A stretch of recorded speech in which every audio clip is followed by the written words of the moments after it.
Hi everyone, Sydney here, back in the car driving to work. And today, full disclosure, when I woke up, I didn't particularly feel like shooting a video in my car, but here I am, baby. And the other thing is, this video is probably going to be more stream of consciousness-like. So I apologize in advance if it's a little rambly, and I also apologize to myself if I end up forgetting to cover a point that I wanted to cover. Sorry, Sid.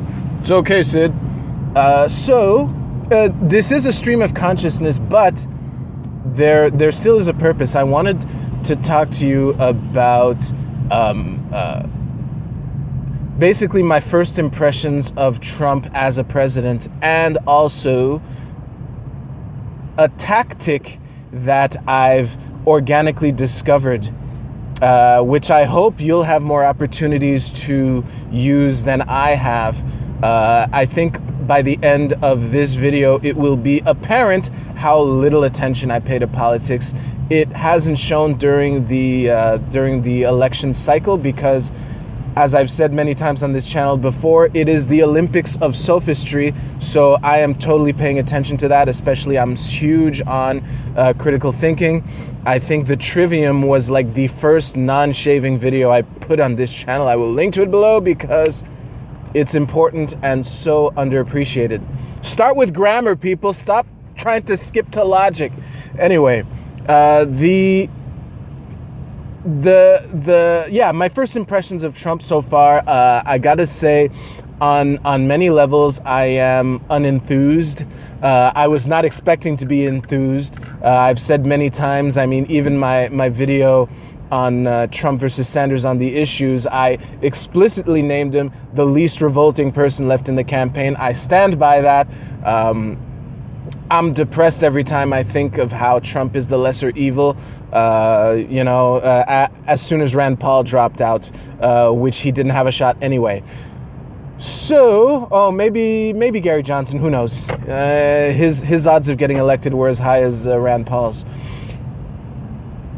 So yeah, the whole blitz of executive orders things, it's interesting to watch. I gotta say, it's interesting watching people, both lefties and righties. Again, I hate that paradigm. It's bullshit.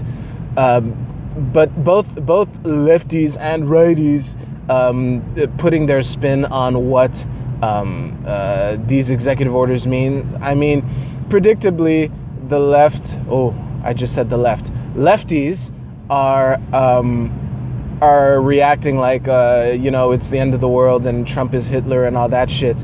And righties, I've heard some righties, because I don't really pay attention to politics, as I've said. I've heard some righties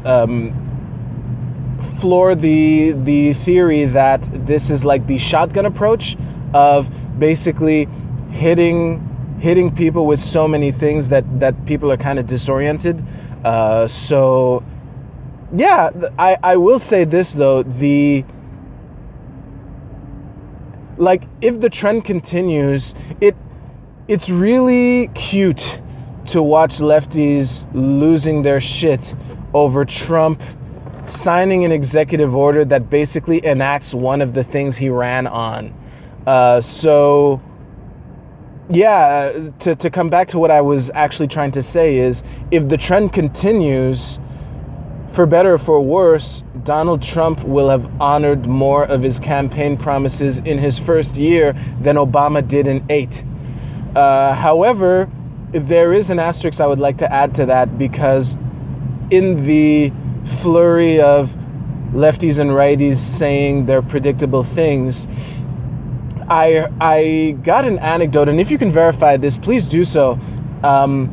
Apparently, one of Obama's first actions in his first campaign, in his first term, was to sign an executive order to close Guantanamo Bay, which would, first of all, the Guantanamo still being open is one of the things that I've been most critical of Obama on, one of the non-murder things. And by the way, Trump's already dropped the ball on the drone strike thing. But yeah, it would be a sign of how Obama might have at least tried to honor that campaign promise, and also on the inefficiency of executive orders as a whole. I'll come back to Ted Cruz, who said one of the more reasonable things in the entire Republican primary, which was, anything that can be done with an executive order can be undone with an executive order. So yeah, and apparently if Obama actually did sign an executive order closing Guantanamo Bay in like his first year or whatever, that would be a testament or a nod to how ineffective executive orders can be. So we'll see how Trump turns out. So coming back to this tactic that I organically discovered while talking to lefties about Donald Trump, and sadly I've only had the chance to use this twice, and one of the times I brought up the initial the contentious topic, but I call this the Trump two-step. And I think that over the next at least 4, probably 8 years, I'll elaborate on that before closing if I remember, but over the next presumably 8 years, I will have plenty of opportunities to use the Trump two-step when talking to lefties. And I'm sure many of you who pay closer attention to what's going on in the political world will have plenty of opportunities to do so this year. But it's a really simple thing, and it plays on the principle that lefties don't have principles. Righties don't either, by the way. I've talked about this on this channel before. But the way the Trump two-step works is you hear a lefty criticize Trump over something, and then you point out how Obama did the same thing, and then you let them justify why it's totally fine that Obama did it. And then whatever their spiel was about how it's good or okay at worst, it's okay that Obama did it. Whatever that spiel was, you ask them to apply that same principle to Donald Trump, and just watch what happens. Sadly, both times that I used it in conversation, they weren't true applications of what I just described, because in one of them he wasn't even sworn in yet. This was on New Year's Day, and on the other, I'll just use both examples. So on New Year's Day, I was chilling with my family at my parents' place, and I forget why, but I was on my tablet doing shit. And I remember one of my relatives, I forget who, mentions how something about how bad it is to bomb hospitals, which I agree, put me firmly in the anti-bombing hospitals camp. Anti-bombing anyone camp, yeah.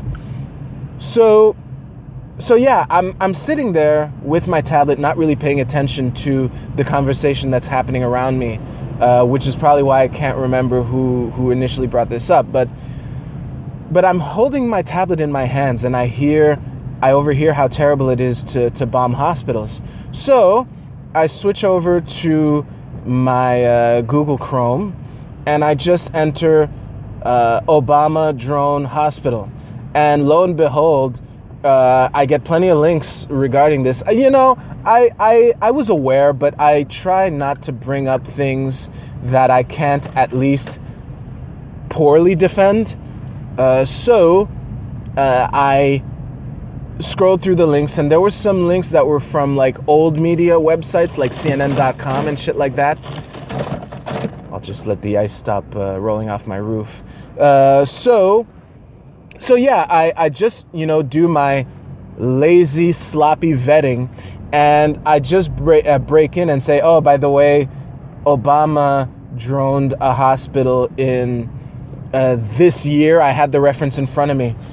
And then my brother went into this spiel on how, I'm sure, before drone strikes happen, and this has to be true, when drone strikes happen before, there's this big intelligence gathering and, all these people are in that situation room or whatever, and they're talking about intelligence and who they think is there and who they think might be there and what potential collateral damage is there. So it's a really well thought out and calculated risk. So, he balanced all the pros and cons and made the tough decision to give the green light for that drone strike. And unfortunately, the hospital and the innocents that were in and or around that hospital, I didn't read the article, they unfortunately lost their lives. And as soon as he was done with that, I just said, well, I hope you'll apply that same principle to Donald Trump when he inevitably bombs people and kills innocents. And he kind of reflectively went, oh, Trump won't listen to anyone. He just does what he wants. And it was a really interesting spectacle to watch that doublethink happen in real time in front of me. And the other time that I did a impure Trump two-step was with my mother. I was at my parents' place and basically, I forget how the issue of Trump came up, but Mom and I, we love trolling each other over politics. And again, I forget how Donald Trump came up, but I remember mentioning how, he's already dropped the ball. That's one ingredient of Obama's legacy that will live on, which is the drone program. Apparently, Trump has already authorized a drone strike. And Mom went, well, even Obama inherited that from Bush. And I went, again, I hope you'll apply that same principle to Trump when he inevitably, kills people in a tragic way, which is part of the reason why I support nobody for president. It's really close to the core of why I support nobody for president. Hashtag taxation is theft. And yeah, I think that, again, I've only had 2 opportunities to use this since November, but I'm sure that someone watching this can have oodles of fun if you happen to pay attention to politics and you happen to have a bunch of lefties losing their shit over Trump in your environment. I'm sure there are many more one-to-one Obama-Trump comparisons that can be made, because that's kind of the necessary condition in order to do the Trump two-step, which is you really need Trump and Obama to have done the same thing or similar things. And yeah, me not paying attention to politics is difficult for me to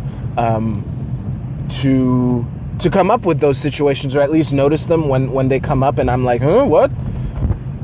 Like even this alleged Muslim ban, which apparently is the list of banned countries was a list that Obama established, and I don't know if he actually banned immigration from those countries or not, but he was definitely bombing those countries, which would make it reasonable to categorize that as risks. Like if there was one of my coworkers that I was routinely punching in the face, and for whatever reason was allowed to continue just, whenever I feel like it, just pop right in the mouth, it would be reasonable for me to think, I think Josh is a risk to me, might have something to do with me routinely punching him in the face. So on that note, I think that I will wrap it up. Thank you very much for watching. This is, getting the ball rolling, publishing again. And please like and share. I'm really curious to know your thoughts, and if you can vet any of these things that I kind of threw out, please leave them below, and I will, if it's not a written article, I will more likely actually watch and or listen to what your source is. If it is a written article, I might skim through it, or I might not. I don't know. Basically, audio and video are my main sources for consuming political information. So, as always, you'll find links to my social media below, all relevant links. And thank you again for watching, and I will see you soon. It's the 2017 season, baby! You'll take care.